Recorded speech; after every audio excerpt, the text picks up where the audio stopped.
Hello students, आप सभी लोगों का बहुत बहुत स्वागत है हमारे आज के इस बहुत ही बेहतरीन वीडियो में। और आज की इस वीडियो में एक ऐसा टॉपिक डिस्कस करने वाले हैं, अच्छे समझने वाले, वो टॉपिक जो सबको लगता है बहुत हार्ड, लेकिन दोस्तों ये हार्ड है नहीं।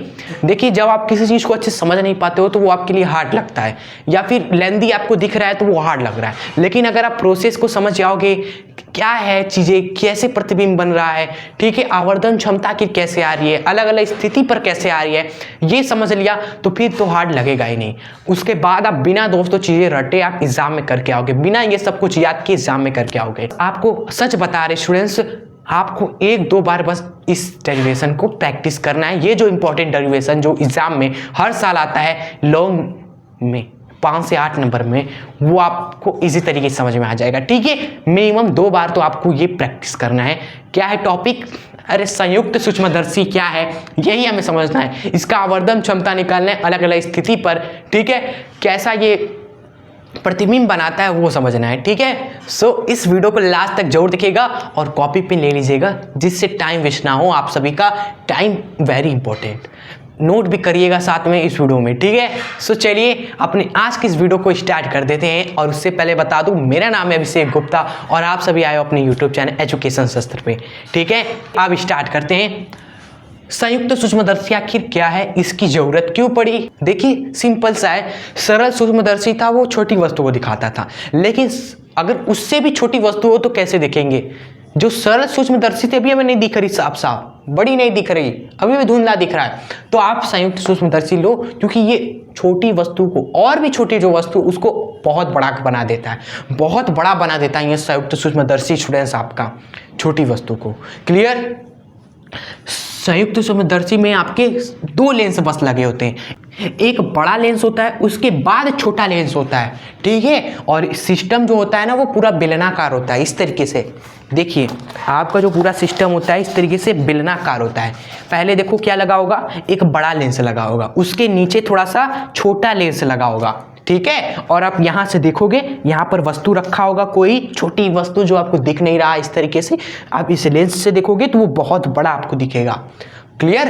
तो ऊपर बड़ा लेंस होगा ये वाला जो हमारे आंखों के सामने होगा, और एक छोटा लेंस होगा नीचे जो वस्तु, जिसके सामने वस्तु होगी स्टूडेंट्स। ठीक है, और साथ में यहाँ पर एक स्क्रू लगा होता है, स्क्रू जिससे घुमाते हो आप सभी तो एडजस्ट होता है, ये लेंस एडजस्ट होते हैं आपस में आगे पीछे। क्लियर? ये है पूरा सिस्टम संयुक्त सूक्ष्मदर्शी का। वही लिखा हमने यहाँ से यहाँ तक में, वही चीज़ें लिखी हैं दोस्तों।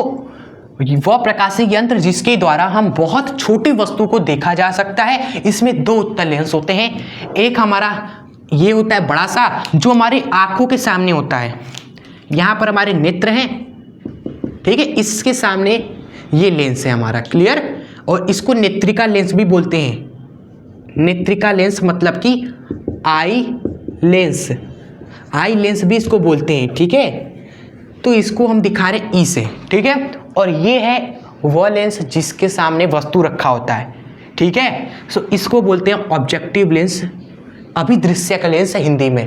क्लियर? यहां तक समझ में आया आप सभी को? तो एक हमारा होता है अभिदृश्यक, एक होता है हमारा अभिदृश्यक लेंस, और ये छोटा है इसलिए इसका जो फोकस होता है f0 या कम होता है, क्योंकि ये छोटा है ना, इसका कितना ही फोकस होगा, बहुत कम होता है। तो ये हमने फोकस इसका बना दिया f0। एक और होता है, देखो आप सभी जानते हो लेंस का 2 फोकस होता है, एक प्रथम एक द्वितीय। तो ये प्रथम फोकस, ये हमारा हो गया द्वितीय फोकस। ठीक है, उसके बाद स्टूडेंट्स इस पर आते हैं, ये होता है हमारा नेत्रिका लेंस। नेत्रिका लेंस ये बड़ा है इसलिए इसका जो फोकस है FE यह भी ज़्यादा होता है। ठीक है, तो ये इसका प्रथम फोकस FE ये हो गया, ये हो गया FE दूसरा फोकस। ठीक है, क्लियर आप सभी को? एकदम बढ़िया। चलो अब आते हैं दोस्तों, प्रतिबिंब कैसे बनता है। ये देखो मिडल और मेन पॉइंट है, प्रतिबिंब कैसे बन रहा है। ये अगर आपने समझ लिया देन आपके लिए आगे चीज़ें आसान हो जाएगी, बहुत आसान हो जाएगी। ठीक है, आइए आपको सिखाते प्रतिबिंब कैसे बनता है, वो आप अच्छे से समझिएगा। आँख कान नाक दिमाग सब खोल लीजिए, आप सभी फोकस करिए यहाँ पर कि प्रतिबिंब कैसे बन रहा है। ठीक है, आइए तो छोटी वस्तु को हम रखते हैं इसके सामने, और कहाँ रखते हैं, इसके फोकस से थोड़ा सा दूर। ठीक है, तो इसके फोकस के थोड़ा सा बाहर में हमने रखा क्या, एक वस्तु को। इसके फोकस के थोड़ा बाहर में हमने क्या रखा, वस्तु को रखा। किसके सामने रखा, अभिदृश्यक लेंस के सामने रखा। ठीक है, और कितनी दूरी पर रखा, सब क्लियर होना चाहिए माइंड में। कितनी दूरी पर रखा भाई, यू दूरी पर, और ये ऑब्जेक्टिव लेंस है तो इसको हम U0 बोल देते हैं। ठीक है, कोई दिक्कत नहीं। अब देखो प्रतिबिंब कैसे बनेगा। देखो दो किरणें निकलेंगी, एक सीधे जाएगी, एक ध्रुव से टकराएगी। ठीक है, आप सभी को पता है ना प्रतिबिंब कैसे बनता है लेंस से। एक सीधे जाएगी किरण, ये लेंस एक सीधे जाएंगी, एक ध्रुव की ओर जाएगी। तो ध्रुव से जो जाती है वो सीधे चली जाती है बिना रोक टोक के, कोई दिक्कत नहीं। बहुत आ गए, बिना रुके जाएंगे डायरेक्ट, बिना रुके डायरेक्ट चला जाएगा। लेकिन जब सीधे जाएगा लेंस की ओर तो फोकस की ओर चला जाता है। ठीक है, फोकस की ओर चला जाएगा, ये फोकस की ओर गया, और ये दोनों किरणें फाइनली आकर दोस्तों यहाँ पर मिल जाते हैं। अरे मिल जाए यार, मिलता नहीं है भाई साहब। ये देखो यहाँ पर मिल गई। ठीक है, तो ये प्रतिबिंब बना। कैसा प्रतिबिंब बना ये बताइए, प्रतिबिंब वास्तविक है कि आभासी है। देखिए आप कहोगे वास्तविक है, क्योंकि देखो इसके पीछे नहीं ना बना है, इसके आगे बना है तो वास्तविक है। और देखो उल्टा बना है कि सीधा बना है, आप कहेंगे ये सीधा है तो ये क्या होगा, उल्टा होगा स्टूडेंट्स। ठीक है, तो अभिदृश्यक लेंस के फोकस के थोड़ा सा बाहर एक वस्तु को हमने रखा जिसका नाम है AB मान लो। ठीक है, इस वस्तु का अभिदृश्यक लेंस ने क्या किया, वास्तविक और उल्टा प्रतिबिंब बनाया FE और नेत्रिका लेंस के बीच में। ठीक है, FE और नेत्रिका लेंस के बीच में वास्तविक व उल्टा प्रतिबिंब बनाया अभिदृश्यक लेंस ने वस्तु का। ठीक है, और ये वस्तु कहां पर है, इसके फोकस F0 के बाहर कुछ। ठीक है, कितनी दूरी पर, डिस्टेंस क्या लोगे आप सभी, डिस्टेंस लोगे इसका V, ऑब्जेक्टिव है तो V0 बोल दो। ठीक है, तो यहां तक आपको क्लियर है स्टूडेंट्स। इसी को यहाँ पर हमने लिख दिया है दोस्तों, शॉर्ट में लिखा है जिससे आपको परेशानी ना हो, लंबा ना पड़े। डेरिवेशन बहुत लेंथी नहीं करना है आपको एग्जाम में। अदरवाइज एग्जाम में मैंने देखा है मैक्सिमम स्टूडेंट्स कहते हैं कि डेरिवेशन करने में ही मेरा 20 मिनट चला गया। कहे का 20 मिनट भाई, बहुत चीज़ें करनी है, तो हम आपको आसान भाषा में यहाँ पर लिखा हुआ है, यही एग्जाम में लिखना है आपको कि F0 अरे कि F0 से कुछ बाहर रखी वस्तु AB का वास्तविक उल्टा प्रतिबिंब A', B' अभिदृश्यक लेंस बनाता है। ठीक है, A', B'। ठीक है, जो हमने बताया वही लिखा है।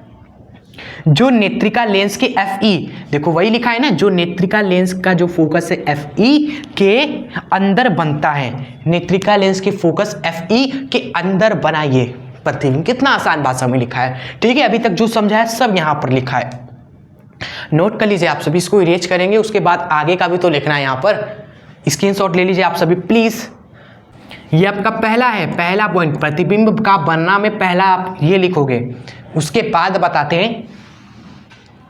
तो स्टूडेंट्स अब आते हैं हम सेकेंड, इसके बाद प्रतिबिंब एक और बनेगा, क्योंकि अब ये लेंस भी है ना। अभी देखो किरणें क्या आपके आंखों पे पड़ी अभी तक, जब किरणें आंखों पर अभी तक पड़ी ही नहीं तो अभी तो प्रतिबिंब बना ही कहाँ। जब तक ये किरण आंखों पर नहीं पहुंचेगी तब तक प्रतिबिंब दिखने ही नहीं वाला। सो स्टूडेंट्स अब ये जो है A' B' सेकेंड स्टेप में यही A' B' इस वाले नेत्रिका लेंस के लिए वस्तु बन जाएगा। ठीक है, इसने जो प्रतिबिंब बनाया A' B' ये आपका इस वाले के लिए वस्तु बन जाएगा। तो इसका दोबारा प्रतिबिंब बनेगा। देखिए एक किरण तो सीधे जाएगी फोकस पर, फोकस से गुजर गई, सीधे गई, फोकस से गुजर गई। दूसरी स्टूडेंट्स ये ध्रुव की ओर गई, ध्रुव से डायरेक्ट सीधे चली गई। तो देख रहे हो ना, अब किरण आपके आंखों पर पड़ी, अब आपको अंतिम प्रतिबिंब आंखों से दिखेगा, और देखना कितना बड़ा दिखेगा। ठीक है भाई साहब, इतना बड़ा दिख रहा है, मुझे तो बोर्ड के बाहर चल जाना पड़ेगा। ठीक है, इतना बड़ा बनेगा प्रतिबिंब कि मुझे तो इस किरणों को मिलाने के लिए बोर्ड के बाहर जाना पड़ेगा। हम क्या कर रहे हैं दोस्तों, थोड़ा एडजस्ट करते हैं। यहाँ पर ये हमने ऐसे खींचा, इसको हमने ऐसे खींचा, और इन दोनों को दोस्तों एडजस्ट करके हमने यहाँ पर चलो मिला देते हैं, ठीक है। लेकिन रियलिटी में आप देख रहे हो कि अगर स्केल से मैं खींचने चला गया तो ये कितना कहाँ पर जाकर मिलेगा, मान लो कहीं नीचे मिलेगा और कितना बड़ा प्रतिबिंब बन जाएगा, ठीक है स्टूडेंट्स। तो ये अंतिम और फाइनल हमारा ये प्रतिबिंब बन गया,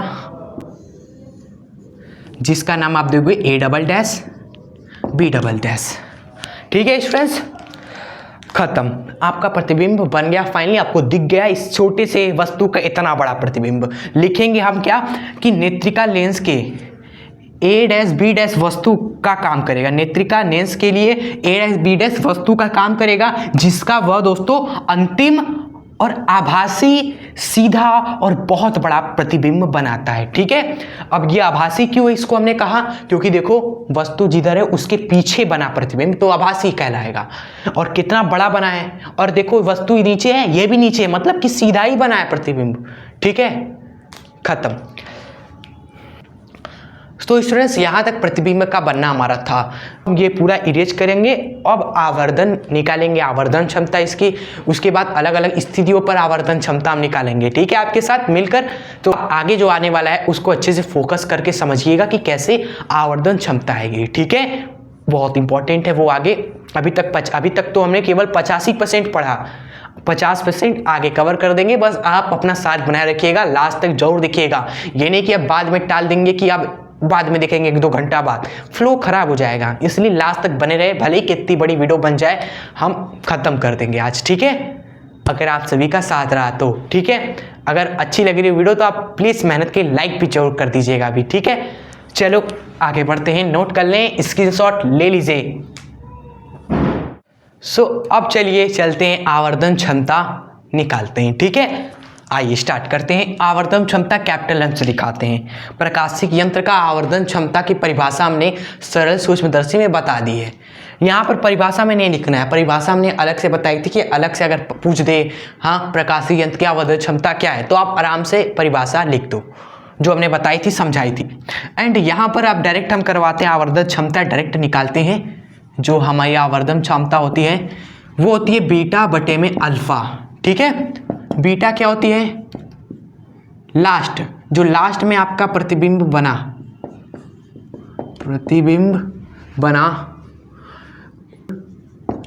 का दर्शन कोण, जो प्रतिबिंब हमारा बना रहा है हमारे आंखों पर कोण दोस्तों, वो होता है बीटा। एंड बटे में अल्फा क्या होता है, अल्फा होता है बिंब, मतलब कि वस्तु, जो आपका वस्तु है आपका, ये एग्जैक्टली में यही आपका वस्तु उसका हमारा होता है दर्शन कोण, जो हमारे आंखों पर वो बिंब बनाएगा, वस्तु बनाएगा हमारे आंखों पर कोण, जब वह डी दूरी पर हो, डी दूरी पर जब हमारा वस्तु होगा और हमारे आंखों पर कोण बना रहा होगा, वही कोण होता है हमारा अल्फा स्टूडेंट्स, ठीक है। एंड एक और बात, जो अल्फा बीटा होते हैं वो कैसे बनाएंगे हम सभी, ठीक है। देखो बीटा तो आप सिंपली बताओगे कि प्रतिबिंब जो हमारा आंखों पर एंगल बना रहा है, ठीक है, जो एंगल प्रतिबिंब बना रहा है। तो दोस्तों प्रतिबिंब आपका ये है, आंख हमारा यहाँ पर है, ये प्रतिबिंब हमारे आंखों पर कितना कोण बनाया, बीटा। तो ये जो एंगल है आपका, यही एंगल आपका क्या है स्टूडेंट्स, सॉरी आपका बीटा है, ठीक है, यही एंगल आपका बीटा है। अब बीटा कैसे निकलेगा, देखिए बीटा आप निकाल सकते हो, पहले आपको यहाँ पर डिस्टेंस जो हमने आपको अभी नहीं बताई, जैसे हमने यहाँ पर यू नॉट वी नॉट बताया ना, उसी तरह ये जो डिस्टेंस होगी इस आई लेंस से जो वस्तु की डिस्टेंस होगी ए डैश बी डैश की, वह होगी यू ई, और जो प्रतिबिंब की डिस्टेंस होगी वह होगी वी ई, ठीक है। बस V naught U naught V naught जैसे इस वाले लेंस के लिए था, इस वाले लेंस के लिए यू ई और वी ई, ये बताना था हमें बस, ठीक है। अब बताइए बीटा आप निकाल लोगे। अल्फा की बात करें स्टूडेंट्स, तो अल्फा हमारा बिंब जो हमारा कोण बना रहा है, अगर ये हमारा एक बिंब है, ये मान लो हमारा बिंब है, जिसकी ऊंचाई हमें माननी पड़ेगी h0, ठीक है, बिंब का ऊंचाई h0, और इसकी ऊंचाई दोस्तों हमें hi मान लेते हैं, hi, ये h0 इसकी ऊंचाई है बिंब की, वस्तु की, और hi दोस्तों a डैश b डैश की ऊंचाई है, ठीक है। ये दो अलग अलग ऊंचाइयां है, क्लियर, याद रहे। तो h0 वस्तु की ऊंचाई है। ये जो दोस्तों कोण बनाएगा हमारी आंखों पर, जब ये d दूरी पर होगा, वही कोण होता है हमारा अल्फा। ये कोण हमारा होता है अल्फा, बस। और अल्फा बीटा बहुत छोटे होते हैं। ये हमारे अल्फा बीटा छोटे हैं, बहुत स्मॉल, इसलिए अल्फा बीटा की जगह पर हम अल्फा को लिख देते हैं tan अल्फा और बीटा को लिख देते हैं tan बीटा। ठीक है, तो ये सब आपको ब्रैकेट में बनाकर लिख देना है कि अल्फा बीटा स्मॉल है, इसलिए अल्फा को tan अल्फा, बीटा को tan बीटा लिख देना है आपको। ठीक है, सो यहाँ पर कैपिटल M बराबर क्या हो जाएगा, बीटा की जगह पर tan बीटा, अल्फा की जगह पर tan अल्फा। इसको कैलकुलेट करिए आप सभी। tan बीटा किसके बराबर हो जाएगा, tan बीटा बराबर होता है लंब बटे में आधार। तो लंब आपका क्या है, HI है। ये छोटा सा त्रिभुज देखिए ना, आप क्यों परेशान हो रहे हैं, क्यों आप इतना बड़ा त्रिभुज देखने जाएंगे। बीटा कोण ही है, इस बड़े त्रिभुज के लिए भी बीटा ही कोण है, छोटे त्रिभुज को भी देखेंगे उसमें भी बीटा ही कोण है, दोनों में सेम ही है। तो छोटे में दिमाग लगाते हैं ना। ये देखो छोटा सा दिख रहा है, tan बीटा क्या होगा, लंब। इस छोटे से त्रिभुज में लंब क्या है, HI है। तो यहाँ पर लिखेंगे आप HI। आधार, आधार क्या है, ये आधार है भाई साहब, आधार। इसकी लंबाई कितनी है भाई, UE, यही UE है ना। सो बटे में UE अपॉन में स्टूडेंट्स tan अल्फा। बताइए tan अल्फा लंब क्या है, H0 है, बटे में आधार क्या है, D है आपका, D आ गया। यहाँ पर चीज़ें देख लो, कटिंग ही नहीं है अभी। HI H0 ये अलग अलग चीज़ें हैं। अब इनको एक दूसरे के बराबर में रिलेट करना होगा हमें। कैसे रिलेट करेंगे, इस एक होता है हमारा अलग सा फॉर्मूला जो आपको यहाँ पर लगाना पड़ेगा, बस वो देख लीजिए। देखिए कि आपका एक स्मॉल m होता है, लेंस का आवर्धन क्षमता। ये कैपिटल M है आपका प्रकाशिक यंत्र का, इस पूरे यंत्र का आवर्धन क्षमता। लेकिन ये एक स्मॉल m होता है 10th में आवर्धन क्षमता लेंस की। ठीक है, हम यहाँ पर इस लेंस की आवर्धन क्षमता निकालेंगे। ये जो आपका लेंस है ना, ऑब्जेक्टिव लेंस, उसकी आवर्धन क्षमता निकालेंगे। ठीक है, लेंस की आवर्धन क्षमता किसके बराबर होती है, V बाई में U, V बाई में U। तो इसके लिए दोस्तों V क्या है, V0 है, जो कि इधर की ओर है। तो इधर की ओर क्या लेंगे हम, तो इधर की ओर हम पॉजिटिव लेंगे। सीधा जाओगे तो पॉजिटिव में आप V0 लोगे। ठीक है, अब U इसके लिए क्या है, इस लेंस के लिए U क्या है दोस्तों, ये है U0 के बराबर। ठीक है, जो कि पीछे की ओर है। तो पीछे की ओर जाओगे तो माइनस का U0 लोगे। क्लियर, बराबर में। और इसी चीज़ को हम लिख सकते हैं इमेज की ऊंचाई, मतलब कि प्रतिबिंब की ऊंचाई, इसके द्वारा जो प्रतिबिंब बना है उसकी ऊंचाई, जो कि क्या है दोस्तों, HI है। क्लियर, और उल्टा है इसलिए इसको नेगेटिव लेंगे। हर एक चीज़ का दोस्तों सिंबल था, ये उल्टा बना है प्रतिबिंब, उल्टा है ऊंचाई नीचे की ओर, तो इसको नेगेटिव में आप लोगे। प्रतिबिंब की ऊंचाई नेगेटिव में लो क्योंकि नीचे की ओर है, और बिंब की ऊंचाई ये है दोस्तों जो कि H0 के बराबर है और ऊपर की ओर है, इसलिए पॉजिटिव में लोगे इसको। ठीक है, और ओवरऑल आप देखोगे तो नेगेटिव यहाँ पर भी, इधर भी, तो नेगेटिव नेगेटिव तो कट गया। यहाँ से देखिए आप सभी, HI किसके बराबर आ गया, HI बराबर आया V0 बटे में U0 मल्टीप्लाई में H0। ठीक है, HI किसके बराबर आया, ये H0 को इधर V0 बटे में U0 से मल्टीप्लाई कर दोगे, तो ये आपका वैल्यू, इसी को आपको यहाँ पर पुट करना है। ठीक है, ये आप हमने क्या फॉर्मूला लगाया, इस लेंस का आवर्धन क्षमता, जो कि किसके बराबर होता है, V बाई U। इसके लिए V कितना है, प्लस का V0 था, U कितना है, पीछे की ओर माइनस का U0 है, बराबर में प्रतिबिंब की ऊंचाई बटे में बिंब की ऊंचाई। ठीक है, इसके लिए प्रतिबिंब यहाँ पर है, यहाँ पर बना था नहीं, ये प्रतिबिंब कहाँ बनाया था, यहाँ पर बनाया था। सो प्रतिबिंब की ऊंचाई क्या है, HI है। ठीक है, बटे में बिंब की ऊंचाई कितनी है इसकी, ये H0 हमने मानी है, H0 लिख दिया, सॉल्व किया, HI बराबर इसके आ गया। ठीक है, ये सब कुछ क्लियर होना चाहिए। अगर अभी भी कोई दिक्कत हो थोड़ा सा रिवाइज करके देखिएगा, हम 2 बार बता दिया हमने। देन आपका ये कैपिटल M बराबर हो जाएगा, देखिएगा HI की जगह पर ये रख दीजिए सिंपली, आपका V0 बटे में U0 H0 बटे में UE स्टूडेंट्स, और ये D आपका ऊपर गुणे में आ जाएगा, ये D आपका ऊपर गुणे में आ गया, ये H0 इधर गुणे में आ जाएगा, U0 के साथ H0 गुणा में हो जाएगा। क्लियर, फिर आप देखोगे, अब देखो H0 से H0 कट गया, तो सिंपली आपका कैपिटल एम किसके बराबर आ गया, कैपिटल एम बराबर आ गया वी नॉट बटे में यू नॉट, वी नॉट बटे में यू नॉट, क्लियर, इनटू में डी, फिर बटे में यू ई।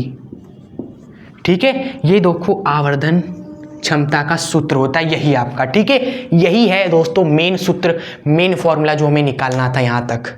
आई होप यहाँ तक आपको क्रिस्टल क्लियर हो गया होगा, क्रिस्टल क्लियर होना चाहिए दोस्तों, क्यों नहीं होगा, जरूर होगा जब आप समझोगे अच्छी तरीके से। बस थोड़ा सा टॉप चीज़ हमें यही लगा आपको, इसलिए 10th में कई लोग नहीं पढ़ पाते हैं ना, छोड़ देते हैं, हल्के में लेते 10th को, इसलिए कहते हैं 10th में 12th में अच्छे से पढ़िए। 12th में देखो आ गया ना 10th की जो चीज़ें हैं, लेंस का आवर्धन क्षमता, चलिए कोई नहीं, क्या हार थोड़ी ना मानना है हमें, हमें फाइट करना है स्टूडेंट्स, तभी ना आगे निकल पाएंगे। तो कुछ चीज़ें हमें नहीं पता तो उसको हम यहाँ पर साइड में सीखेंगे, ठीक है, अलग से उसको हम लिख लेंगे कि हाँ लेंस का आवर्धन क्षमता हमारा होता है v बाई में u, ठीक है, और ये बराबर होता है प्रतिबिंब की ऊंचाई बटे में बिंब की ऊंचाई, इसको लिख लीजिए साइड में, ठीक है। आगे बढ़िए ना, यहाँ तक आपको आई होप समझ में आ गया होगा। अब दोस्तों अब हम अलग अलग स्थिति के लिए निकालेंगे। एक स्थिति आपका बनता है, पहला जो स्थिति बनता है, पहला स्थिति बनता है जब आपका प्रतिबिंब d दूरी पर हो, तब प्रतिबिंब आपका d दूरी पर हो, मतलब कि VE को आपको करना है d दूरी पर। दूसरा स्थिति तब बनेगा जब प्रतिबिंब आपका अनंत पर हो, ठीक है, कहाँ पर हो, अनंत पर हो, ठीक है, यानी कि VE को आपको करना होगा अनंत, ठीक है। अभी थोड़ा सा लग रहा होगा कि ये क्या बोल रहे हो सर, आइए आपको आगे हम कराते हैं ना, फिर आपको सब समझ में आ जाएगा, ठीक है। चलिए इसको नोट करिए आप सभी, पहले आगे बढ़ते हैं अब। सो स्टूडेंट्स सबसे पहला हमने क्या बोला, जब प्रतिबिंब d दूरी पर बने, ठीक है, यानी कि ये जो प्रतिबिंब आपका यही है VE, ये डिस्टेंस किसके बराबर होनी चाहिए, d के बराबर होनी चाहिए, VE शुड बी d, तब आवर्धन क्षमता क्या होगी, ठीक है। चलिए आवर्धन क्षमता का जो सूत्र हमने निकाला था वो क्या निकाला था, हमने V नॉट बटे में U not D by U ई, ठीक है। अब हमने VE को D कर दिया, तो दोस्तों UE, जो UE है वो बस निकालना है हमें, ठीक है, जो आएगा रख देना, तो आवर्धन क्षमता पहले स्थिति के लिए हो जाएगी। सो स्टूडेंट्स आप लिखोगे पहले तो प्रतिबिंब कहाँ कितनी दूरी पर बन रहा है, d दूरी पर, और ये d आपका दोस्तों पीछे की ओर है, इसलिए निगेटिव में आप d लोगे। हमेशा लेंस के पीछे की ओर जब भी आप देखो डिस्टेंस लेते हो वो निगेटिव लेते हो। इसी तरह दोस्तों वस्तु की दूरी कितनी है, ये वस्तु का काम करेगा ना इस लेंस के लिए, कितनी दूरी पर है, पीछे की ओर UE, तो माइनस का UE, ठीक है। और फोकस कितना है, फोकस दोस्तों आपका FE है, उत्तल लेंस का फोकस दूरी पॉजिटिव लेते हैं, ठीक है। चलो आइए लगाते हैं लेंस का फॉर्मूला। लेंस का फॉर्मूला होता है 1/v माइनस 1/u बराबर 1/t, ठीक है। v कितना है, माइनस का d, तो 1 में माइनस का आप d लिखिए, ठीक है। चलिए माइनस का u कितना है स्टूडेंट्स, u आपका है माइनस का UE, तो यहाँ माइनस का UE लिखिए, इक्वल्स टू 1 में f, अरे यार यहाँ पर f, फोकस कितना है, FE है, तो FE लिखियो, क्लियर। आगे बढ़ें, आगे आपका 1 में d माइनस का, ये माइनस माइनस प्लस का 1 में u हो जाएगा, इक्वल्स टू 1 में FE। उसके बाद स्टूडेंट्स ये माइनस का 1 में d उस तरफ लेकर जाओ, उस तरफ लेकर जाइए, ठीक है। तो 1 में UE इक्वल्स टू 1 में FE, जब ये माइनस का 1 में d इधर आएगा तो प्लस का 1 में d बन जाएगा, ठीक है।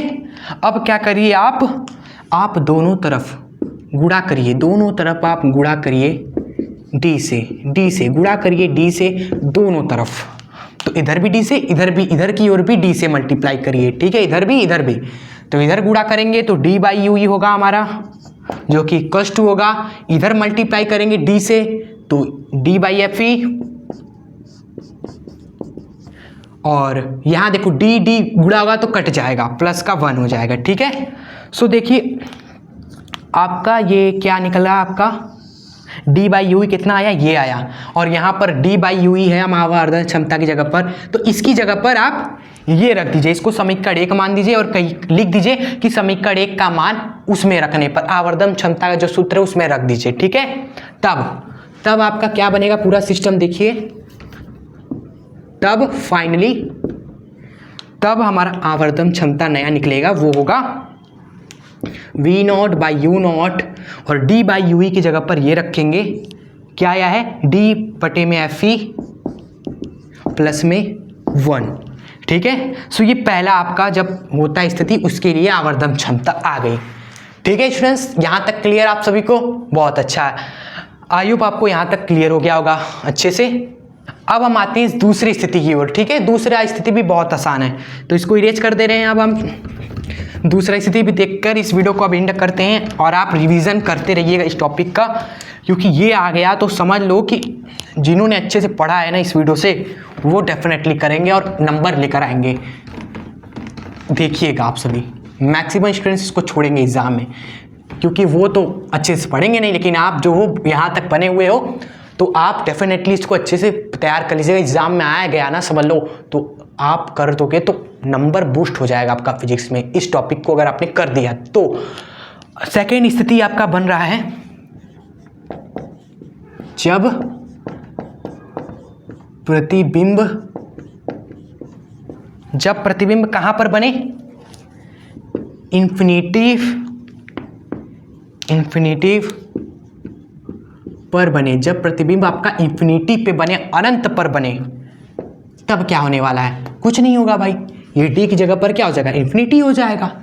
ठीक है, मतलब कि v आप क्या लोगे, माइनस का इन्फिनिटी लोगे, u आपका माइनस का u ही चल ही रहा है, फोकस आपका क्या है, f ही है ही। Formula 1/v minus 1/u equals to 1/में f ही चल ही रहा है, सब सेम ही है आपका, सब सेम ही है। 1/में v की जगह पर आप इन्फिनिटी रखो माइनस का 1/में u की जगह पर माइनस का u ही रखिए, सब सेम ही है, इक्वल्स टू 1/में f ही, सब सेम है, बस v की जगह पर माइनस इन्फिनिटी, और कुछ नहीं दोस्तों। आप मत सोचना कि ये क्या नया है, सब सेम ही चल रहा है। सरल सूक्ष्मदर्शी में भी सेम ही चीज़ हम करवा रहे थे, बस तरीका थोड़ा अलग हो सकता है। हार्ड मत इसको समझिए, सेम चीज़ आप बार बार देख रहे हो, बस थोड़ा सा ट्विस्ट लाकर अलग चीज़, नया चीज़ जोड़ दे रहे हैं बस हम उसमें। ठीक है, देखिए 1/में इन्फिनिटी आपका 0 बन जाता है, तो 0 लिखो या ना लिखो, ये तो 1/में इन्फिनिटी जब भी ये बनता है वो 0 बन जाता है आपका। यहाँ पर क्या हुआ, माइनस माइनस प्लस का 1/में यू ई किसके बराबर आया, 1/में एफ ई के। लास्ट में क्या करिए, डी से आप गुणा कर दीजिए, मल्टीप्लाई करिए डी से, इधर भी, तो क्या बनेगा, D by U E equals to D by F E. ठीक है, सो यही हमें चाहिए था, डी बाई यू ई हमें निकालना था। ये समीकरण मान लीजिए आपका जो भी है एक, इसको आप आवर्धन क्षमता के सूत्र में रख दीजिए। ठीक है, तो आवर्धन क्षमता का सूत्र था वी नॉट बटे में you naught D by you, ये आवर्धन क्षमता का सूत्र था। उस यहाँ पर इस समीकरण में डी बाई यू ई का मान ये रख दीजिए इसमें। ठीक है students, D by U E का मान रखेंगे तो क्या बनेगा, V naught by U naught, D by U E का मान डी बाई एफ ई, ये रख दिया हमने। कहाँ से रखा, समीकरण 1 से। ठीक है, हमारा आ गया फाइनली ये जो हमें चाहिए था। जब अनंत पे होगा प्रतिबिंब, तब हमारा आवर्धन क्षमता वो आएगा स्टूडेंट्स। ठीक है, तो ये हो गया हमारा पूरा वीडियो, जिसमें हमने आपको बता दिया अच्छे तरीके से स्टूडेंट्स क्या है, क्या चीज़ें हैं। ये देखो आवर्धन क्षमता का सूत्र था, ये दूसरा स्थिति बनेगा। दूसरा जब अनंत पर होगा प्रतिबिंब, तब आवर्धन क्षमता ये आएगा। ठीक है, जब हमारा प्रतिबिंब d दूरी पर होगा, पहला स्थिति जब d पर हो, तब आवर्धन क्षमता क्या आया था, याद करिए इसके पहले, V naught by U naught D by F E plus 1, ये आया था स्टूडेंट्स। ठीक है, तो यही तो है आवर्धन क्षमता, पहली स्थिति दूसरी स्थिति। ठीक है, और ये सब कैसे आया वो प्रोसेसर हमने आपको अच्छे तरीके से समझाया। आई होप आपको ये वीडियो पसंद आई होगी। अगर सच में आपको ये वीडियो पसंद आई हो तो कमेंट में जरूर बताकर जाइएगा स्टूडेंट्स। ठीक है, और अपने फ्रेंड्स को भी ये वीडियो जरूर शेयर करिएगा, ठीक है। उन्हें बताइएगा कि ये एक ऐसा यूट्यूब चैनल है जहाँ पर आपको चीज़ें बिल्कुल स्टेप बाय स्टेप आसान तरीके से बताई जाती है, क्लियर। और हमारे बारे में बताइएगा कि हम कौन है, ठीक है। पूरा हिस्ट्री हमारे चैनल पे आपको मिल जाएगा हमारा, क्लियर। और आप सभी ऐसे ही दिल से जुड़े रहिएगा हमारे चैनल एजुकेशन शस्त्र के साथ और हमारी हेल्प करिएगा इस चैनल को करोड़ों बच्चों, लाखों बच्चों तक फैलाने की, जिसकी हम लगातार मेहनत कर रहे हैं। बस ये आप पर निर्भर करता है कि आप कितना सपोर्ट करते हो, ठीक है। बस आपके प्यार सपोर्ट की ज़रूरत है और कुछ नहीं स्टूडेंट्स। लगातार बोलते बोलते भी दोस्तों अब प्यास लग रही है, तो अब आप सभी इस वीडियो को यहाँ तक देखने के लिए बहुत बहुत धन्यवाद। इसी तरह अपना प्यार सपोर्ट बनाए रखिएगा। मिलेंगे आपसे नेक्स्ट धमाकेदार वीडियो के साथ। कोई भी डाउट हो कमेंट में पूछ लीजिएगा, ठीक है। और रिवाइज जरूर करिएगा इसको। मिलेंगे नेक्स्ट वीडियो में, तब तक के लिए जय हिंद, वंदे मातरम।